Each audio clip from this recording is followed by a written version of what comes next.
काफिले पर हुए हमले का लगातार हो रहा विरोध। बीजेपी युवा मोर्चा ने फूका ममता का पुतला। ममता सरकार को बर्खास्त करने की करी मांग।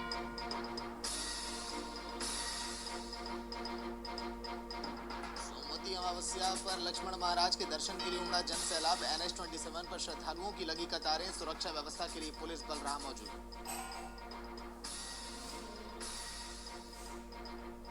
देश भर में कृषि कानून को लेकर प्रदर्शन है जारी। पुलिस प्रशासन ने दिल्ली हाईवे को किया दौसा की ओर डायवर्ट। मनोहरपुर पुलिस प्रशासन रही मुस्तैद।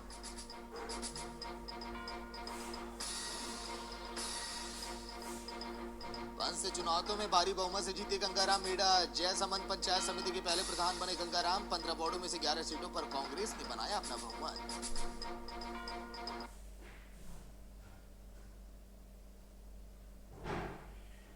नमस्कार, स्वागत है आप सभी का खबर राजस्थान में। मैं आपके साथ सागर मिश्रा। पश्चिम बंगाल में बीजेपी के राष्ट्रीय अध्यक्ष जेपी नड्डा के काफिले पर हुए जानलेवा हमले के खिलाफ बाजियों में मेवालंडल की ओर से मुख्यमंत्री ममता बनर्जी का पुतला फूका गया। इसी बीच अध्यक्ष लालू राम पटेल ने कहा है कि बंगाल में अराजकता का माहौल है। बीजेपी कार्यकर्ताओं और स्वयंसेवकों की हत्याएं की जा रही है। राष्ट्रीय अध्यक्ष जेपी नड्डा और प्रभारी कैलाश विजयवर्गीय पर ममता बनर्जी के पार्टी कार्यकर्ताओं ने हमला किया, जिसकी जितनी निंदा की जाए उतनी कम है। पश्चिम बंगाल सरकार अलोकतांत्रिक और अराजक है। नहीं चलेगी, नहीं चलेगी, हम तो तेरी दोनों साइड नहीं चलेगी, नहीं चलेगी। भारतीय जनता पार्टी युवा मोर्चा जिंदाबाद, जिंदाबाद, जिंदाबाद। भाजपा जिंदाबाद, जिंदाबाद, जिंदाबाद।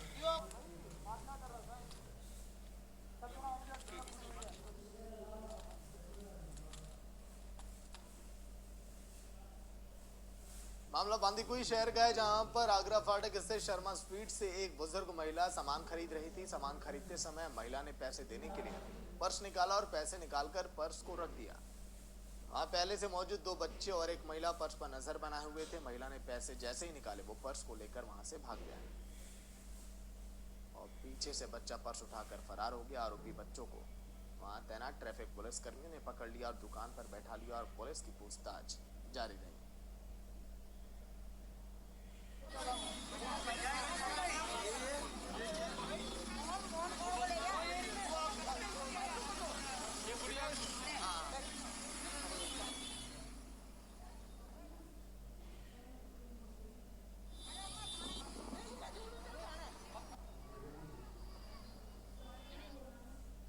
जिला परिषद कार्यालय में सोमवार को नवनियुक्त जिला प्रमुख वंदना आर्य और उप प्रधान सपना तालनिया का अम्बेडकर चिकित्सक संघ के द्वारा डॉक्टर भीमराव अम्बेडकर की प्रतिमा भेंट करके सम्मानित किया गया। संघ के डॉक्टर जेपी माचू ने बताया कि जिला प्रमुख वंदना आर्य और उप प्रधान सपना तालनिया के कार्यग्रहण के बाद माला पहनाकर सम्मान और स्वागत उनका किया गया। इस दौरान पूर्व जिला परिषद सदस्य मोहनलाल आर्य और पूर्व सरपंच बाबूलाल तालनिया का भी संघ के द्वारा माल्यार्पण और स्वागत किया गया।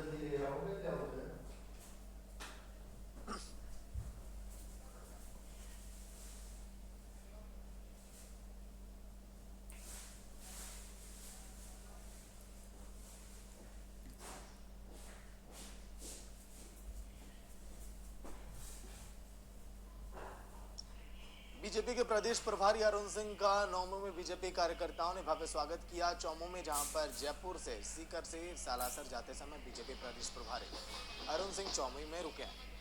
बस स्टैंड स्थित नगर पालिका के सामने बीजेपी कार्यकर्ताओं ने प्रदेश प्रभारी अरुण सिंह का स्वागत किया और बीजेपी विधायक रामलाल शर्मा ने प्रदेश प्रभारी अरुण सिंह को तलवार भेंट की।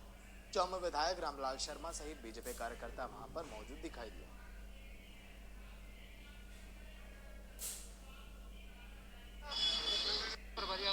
क्या देखते हैं? भारतीय जनता पार्टी के कार्यकर्ता हर बूथ पे कमल खिलाएंगे और आने वाले समय भारतीय जनता पार्टी की 3/4 बहुमत के साथ सरकार बनेगी।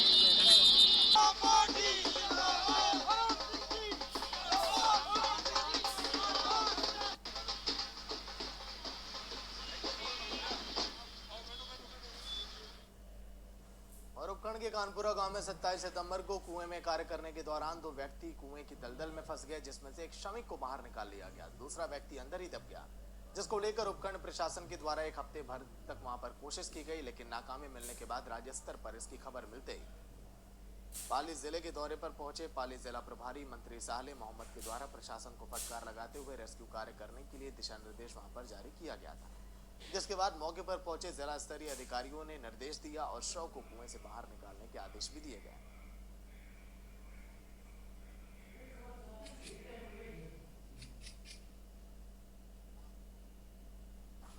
गांव के ओपन वेल का कार्य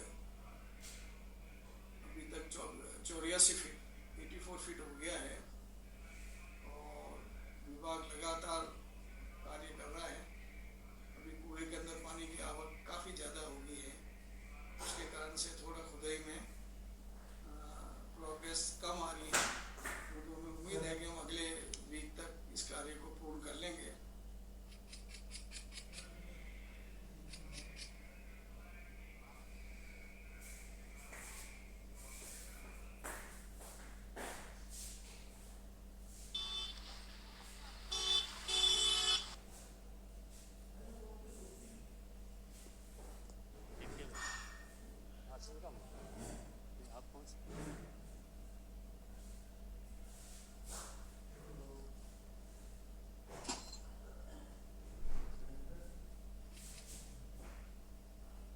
कृषि कानून को लेकर किसानों का लगातार प्रदर्शन जारी है। किसानों के समर्थन के लिए देश के अलग अलग हिस्सों में धरने हो रहे हैं। इसी को लेकर जयपुर शहीद स्मारक पर किसानों के समर्थन में एक दिन का सांकेतिक धरना किया गया, जिसमें कई संगठन के अध्यक्ष और उपाध्यक्ष वहां पर मौजूद रहे। उन्होंने कहा कि केंद्र की सरकार के द्वारा लाए गए कानून के विरोध में यहाँ पर किसान खड़े हैं। इस कार्य का समर्थन भी किया है। जबकि ये जो तीनों बिल मोदी सरकार लेके आई है, आप इसको देखिए, पढ़िए, इस पे मंथन करिए, आपको साफ पता लगेगा कि ये जो तीनों कृषि बिल है ये किसानों को मारने के लिए बिल है। आप ये सोचिए 1955 में जब एक्ट बना था तो स्टोरेज के लिए गेहूं, दलिया, चीनी, ये मुख्य जो डेली यूजेज की चीजें, उसका स्टोरेज की बंद था कि आप उसको भंडारण नहीं कर सकते। लेकिन 2020 के अंदर जो 5 जून को ये बिल लेके आया, उसमें साफ कह दिया कि आप इनका कितना ही भंडारण करो। तो आप सोचिए काला बाजारी को ये प्राथमिकता दे रहे हैं। देखो 40 सेकंड 1 मिनट बताएंगे, शॉर्ट ले लो क्योंकि फिर यहाँ से बाइट लेके फिर आगे सोच करते हैं। भारतीय मानव विकास संस्थान के प्रदेश सचिव प्रशांत स्वामी ने जिला कलेक्टर के नाम एसडीएम को ज्ञापन देकर चाइनीज मांझे की बिक्री पर रोक लगाने की मांग की। ज्ञापन में बताया कि मकर संक्रांति के अवसर पर राज्य भर में पतंगबाजी की जाती है। इस अवसर पर लोग चाइनीज मांझे का उपयोग करते हैं, जो कि जानलेवा है। इस चूरू जिले में भी बहुत अधिक मात्रा में उपयोग इसे किया जाता है। ये मानव जीवन के साथ ही साथ पशु पक्षियों के साथ जानलेवा है। इस पर कानून भी बना हुआ है, फिर भी दुकानदार इसको बाजार में बेचना है। आपसे निवेदन है कि जल्द ही समस्त चूरू जिले में उचित कार्रवाई की जाए ताकि किसी भी दुर्घटना से बचा जा सके। मानव विकास संस्थान सरदार श्री इकाई के द्वारा कलेक्टर महोदय को एसडीएम के मार्फत ज्ञापन दिया गया है, जिसमें हमारी मांग की गई है कि जो सरदार शहर के अंदर और पूरे चूरू जिले के अंदर जो मकर संक्रांति के अवसर पे पतंगबाजी की जा रही है, तो उसमें चाइनीज मांझे का उपयोग किया जाता है, जो कि पशु पक्षियों के साथ साथ मानव जीवन के लिए भी वो घातक है। इसलिए हमने मांग की है कि जल्द से जल्द इस पे कार्रवाई करके इस पे रोक लगाई जाए। अगर आपकी मांगे नहीं मानी जाती है, हमने मैडम से बोला है कि 5 दिन के अंदर अगर इस पे कार्रवाई नहीं हुई तो हम बड़ा आंदोलन करेंगे। राजस्थान के 12 से सोमवती अमावस्या के अवसर पर सीतामढ़ी में लक्ष्मण महाराज के दर्शन के लिए आज आस्था का सैलाब उमड़ पड़ा। भक्तों ने सीतामढ़ी मंदिर में पूजा अर्चना की और भगवान की जयकारे लगाए। इस दौरान सुरक्षा व्यवस्था के लिए पुलिस बल वहां पर मौजूद रहा और कोरोना गाइडलाइन के तहत सीतामढ़ी के कुंडों में स्नान नहीं करने दिया जा रहा है। स्नान के लिए आए श्रद्धालु वहां पर निराश होकर चले गए। इस अवसर पर सीतामढ़ी में हजारों की संख्या में लोगों का जमावड़ा देखने को मिला और वहीं सोमवती अमावस्या के अवसर पर 1 दिवसीय मेले का आयोजन भी किया गया।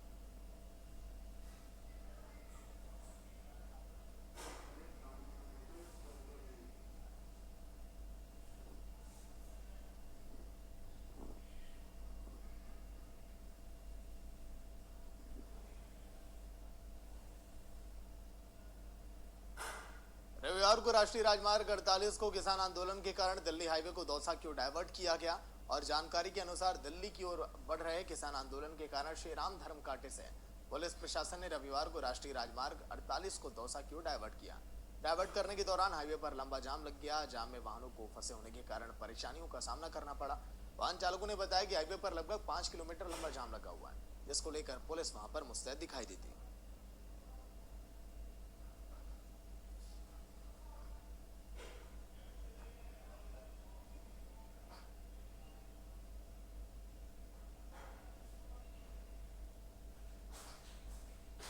दराड़ा उपखंड की नवगठित पंचायत समिति जयसमंद में हाल ही में हुए पंच चुनाव में भारी बहुमत से जीत करके कांग्रेस के गंगाराम मीणा को प्रधान बनने का गौरव मिला।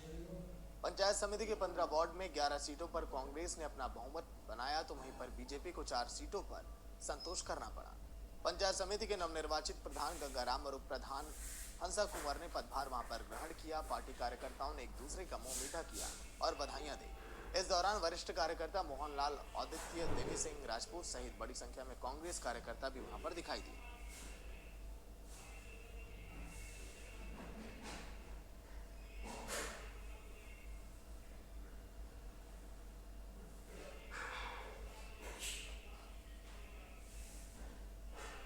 जयपुर जिले के नगरपालिका चुनाव में बीजेपी को करारी हार मिलने के बाद एक चुनावी सभा का वीडियो सोशल मीडिया पर वायरल हो गया, जिसमें चौमुं बीजेपी के विधायक रामपाल शर्मा एक चुनावी संबोधन को जिक्र कर रहे थे, जिसमें कुमाऊं समाज को लेकर इस वीडियो को वायरल किया हुआ ये और कुमाऊं समाज को मैंने पलकों पर बिठा के रखा है और कुमाऊं समाज की वजह से अगर भारतीय जनता पार्टी चुनाव हारती है तो आत्मचिंतन करने की बात कही गई। मैं इस समाज को मान सम्मान दूं या नहीं, राजनीति में सबको साथ लेकर चलना प्राथमिकता है।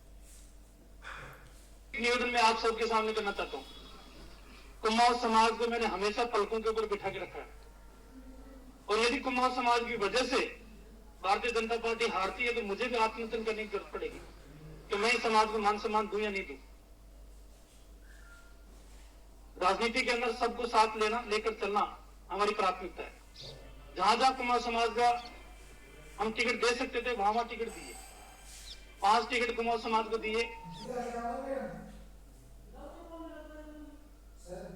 शहर के स्वर्गीय राजेश पायलट राजकीय महाविद्यालय में कोरोना गाइडलाइन की धज्जियां उड़ती दिखाई दी, जब महाविद्यालय में फर्स्ट ईयर के छात्र छात्राओं ने एडमिशन के लिए डॉक्यूमेंट जमा कराने के दौरान ना तो सोशल डिस्टेंसिंग का ख्याल रखा, ना ही मास्क वहां पर लगाते हुए दिखाई दिए। लेकिन इस मामले में कॉलेज प्रशासन के द्वारा गाइडलाइन की पालना के लिए किसी भी तरह का ध्यान नहीं दिया गया।